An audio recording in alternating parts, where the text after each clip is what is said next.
Dabhoi police સ્ટેશનના PI એસ.જે. વાઘેલાનાઓની આંતરિક બદલી વર્ણમા ખાતે થતાં ડભોઈ પોલીસ વિભાગ દ્વારા તેઓને વિદાય સમારંભ તેમજ નવા પીઆઈ કે.જે. ઝાલા સાહેબને આવકારવામાં આવ્યા. આ પ્રસંગે ડભોઈ નગરના આગેવાનો સહિત ધારાસભ્ય શૈલેષભાઈ મહેતા ઉપસ્થિત રહ્યા હતા. ડભોઈ નગરના છેલ્લા 3 વર્ષ ઉપરાંતના સમયથી કાયદો અને વ્યવસ્થા સહિત નગરની શાંતિ અને સલામતી ને પોતાનું ઘર સમજીને નગરમાં પીઆઈ તરીકે ફરજ બજાવતા એસ.જે. વાઘેલાનાઓની ડભોઈ તાલુકાના વર્ણમા ખાતે આંતરિક બદલી થતાં આજ રોજ લેવા પટેલવાડી ખાતે તેમને વિદાય અને સન્માન કરવામાં આવ્યું હતું. આ પ્રસંગે ડભોઈના ધારાસભ્ય શૈલેષ મહેતા, ડીવાયએસપી આકાશ પટેલ, મામલતદાર D V Gamit, chief officer Jaykishan Tadvi, પાલિકા પ્રમુખ બીરેન શાહ સહિત ડભોઈ નગરના આગેવાનો ઉપસ્થિત રહ્યા હતા. આગામી નોકરીમાં પણ ઉત્તરોત્તર પ્રગતિ થાય તેવી શુભેચ્છા પાઠવી હતી.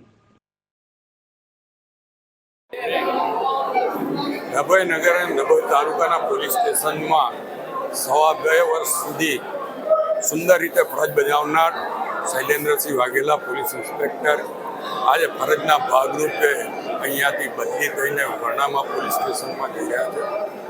એમનો વિદાય સમારંભ અને કૃપાલસિંહ ઝાલા જે ડભોઈના પોલીસ ઇન્સ્પેક્ટર તરીકે આવી રહ્યા છે એમના આવકારવાનો સમારંભ, આ બંને સમારંભનો સંયુક્ત અહીંયા કાર્યક્રમ રાખવામાં આવ્યો હતો, જેમાં મોટી સંખ્યામાં નગરના આગેવાનો, તાલુકાના આગેવાનો, પોલીસ ખાતાના કર્મચારી મિત્રો અને તમામ ધર્મ, તમામ કોમના આગેવાનો અને વેપારી મિત્રો પણ આજે અહીંયા ઉપસ્થિત રહ્યા. હું શૈલેન્દ્રસિંહ વાઘેલા જ્યારે વર્ણામા પોલીસ સ્ટેશનમાં ફરજ બજાવવા જઈ રહ્યા છે એમને શુભેચ્છા આપું છું. અને જે રીતે 2.5 વર્ષમાં અહીંયા આગળ કામ કરીને કાયદો વ્યવસ્થા જાળવવા સાથે લોકોનો પ્રેમ પણ સંપાદન કર્યો છે અને એટલે જ આટલી મોટી સંખ્યામાં લોકો આજે અહીંયા ઉપસ્થિત રહ્યા છે.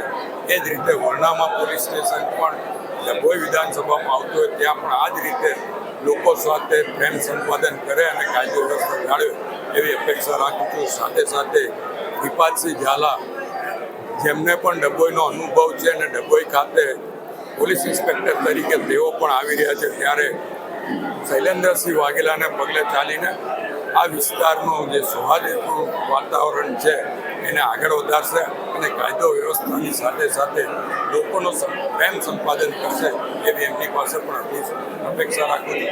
બંનેના એમને નવે જે જવાબદારી છે એને માટે શુભેચ્છા અને અભિનંદન.